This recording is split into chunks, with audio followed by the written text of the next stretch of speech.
పత్రికలు మీడియా పాత్ర అనేది మనందరం కూడా స్వాతంత్రం సిద్ధించిన తర్వాత ఫోర్త్ ఎస్టేట్గా పిలువబడేటటువంటి దాని మీద దాడి జరగడం అనేది ఆంధ్రప్రదేశ్లో అయితే జగన్మోహన్ రెడ్డి వచ్చిన తర్వాత జరిగింది అనేది సత్యం. ఈనాడు మీద కానీ, ఏబిఎన్ మీద కానీ, అదేవిధంగా ఇతర టీవీ5 కానీ ఇలాంటి ఛానల్స్ అన్నింటినీ కూడా జగన్మోహన్ రెడ్డి తనకు ఇష్టం వచ్చిన రీతిగా రాయట్లేదని, ఆయనకు వ్యతిరేకంగా వార్తలు రాస్తున్నారనే ఒక దురుద్దేశం చొప్పున వచ్చిన మొదటి రోజు నుంచి కూడా ఈ ఛానల్స్ను కూడా ఆయనకు వ్యతిరేకం అనుకున్న ఛానల్స్ అన్నింటినీ కూడా, వాస్తవాలు రాసేటటువంటి ఛానల్స్ అన్నింటినీ కూడా బ్లాక్ చేయించి, ఏదైతే కేబుల్ ఆపరేటర్లతో కూడా మీటింగులు పెట్టి ఆ రోజు నుంచి యథేచ్ఛగా దాడులు కొనసాగిస్తూ ఆ దాడులకు పరాకాష్ఠగా నిన్న అనంతపురం జిల్లాలో సిద్ధం సభకు వెళ్ళి కవరేజ్కి వెళ్ళినటువంటి ఏబిఎన్ కెమెరామెన్ కానీ, అక్కడ ఉన్న రిపోర్టర్ని కానీ కొట్టిన తీరు చూస్తూ ఉంటే జగన్మోహన్ రెడ్డి కక్షతో శ్రద్ధగా కుట్టినట్టుగా ఉంది తప్ప ఉద్దేశపూర్వకంగా యాదృచ్ఛికంగా జరిగిన సంఘటన కాదు.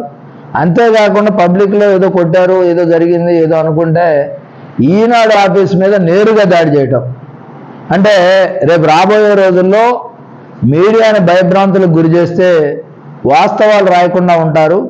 ఆ అవాస్తవాలతో ఈ రాజ్యాన్ని ఆలోచన అనేది జగన్మోహన్ రెడ్డి కుట్ర అనే విషయం మనందరం కూడా అర్థం చేసుకోవాలి. ఒకటే చెప్తా ఉన్నాం, ఫోర్త్ ఎస్టేట్ యొక్క పాత్ర, పవిత్రత ఈరోజు మీడియా పోషిస్తున్నటువంటి సందర్భంలో జగన్మోహన్ రెడ్డి, ఎందుకంటే జగన్మోహన్ రెడ్డి అనుకున్నాడు తన సాక్షి పత్రికలో ఏదైతే రాస్తే అదే నిజం జనాలు భావించాలి. అదేవిధంగా తనకి కూల్ మీడియాగా పిలువబడేటటువంటి వ్యక్తులు ఎవరైతే ఉన్నారో వాళ్ళు చెప్పింది, వాళ్ళు ప్రచురించిందే ప్రజలందరూ కూడా వినాలి, నమ్మాలి అనే ఒక ఉద్దేశం చొప్పున జగన్మోహన్ రెడ్డి ఉన్నాడు. దీన్ని తీవ్రంగా ఖండించాలి. మీడియా మీద దాడిని ప్రజాస్వామ్యం మీద దాడిగానే చూడాలి. ఎందుకంటే దురదృష్టం ఏంటంటే మన గవర్నర్ గారు ఎన్నిసార్లు నివేదికలు ఇచ్చినా మరి కేంద్రానికి వెళ్తున్నాయో వెళ్ళడం లేదో ఎవరికి తెలియని పరిస్థితి. ఈరోజు కనీసం ఇలాంటి మీడియా మీద దాడులన్నా బయటకు వచ్చి ఖండించకపోతే సభ్య సమాజానికి కానీ సమాజానికి కానీ ఇబ్బంది అయ్యే పరిస్థితి. అంతేకాకుండా వాస్తవాలను ప్రజల్లో తీసుకువెళ్ళేటటువంటి వాహకాలు ఏవైతే ఉన్నాయో అవి భయభ్రాంతులకు గురైతే ప్రజలకు నష్టం జరుగుద్ది. పేదల గొంతుగా, ప్రజల గొంతుగా పిలువబడేటటువంటి ఈనాడు కానీ, ఏబిఎన్ కానీ, టీవీ5 కానీ వీటి యొక్క అస్తిత్వాన్ని కోల్పోయేటటువంటి ప్రమాదం రాబోయే రోజుల్లో ఇలాంటి దాడుల వల్ల ఉంది. దాంతోపాటుగా ఎవరైతే మీడియాకి విలేకరులుగా పనిచేస్తూ ఉన్నారో వాళ్ళ జీవనం కూడా చాలా కష్టంగా వెళ్తూ ఉన్నటువంటి పరిస్థితి మాకు తెలుసు. అలాంటి వ్యక్తుల మీద, పేదవారి మీద, లేకపోతే బడుగుల మీద, బలహీన వర్గాల మీద, వాళ్ళ మీద దాడి చేయటం కాదు.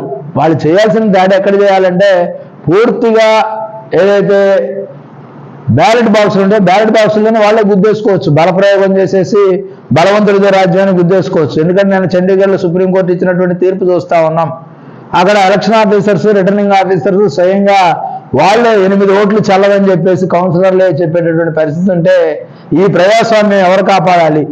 ఈ ప్రజాస్వామ్యాన్ని కాపాడేటటువంటి పాత్రలో మేము ఖచ్చితంగా విలేకరులకు అండగా ఉంటాం. ఎవరు నిజాలు నిర్భయంగా చెబితే వాళ్ళందరికీ కూడా ఖచ్చితంగా మా అండదండలు తెలుగుదేశం పార్టీ తరఫున ఉంటాయని తెలియజేస్తా ఉన్నాం.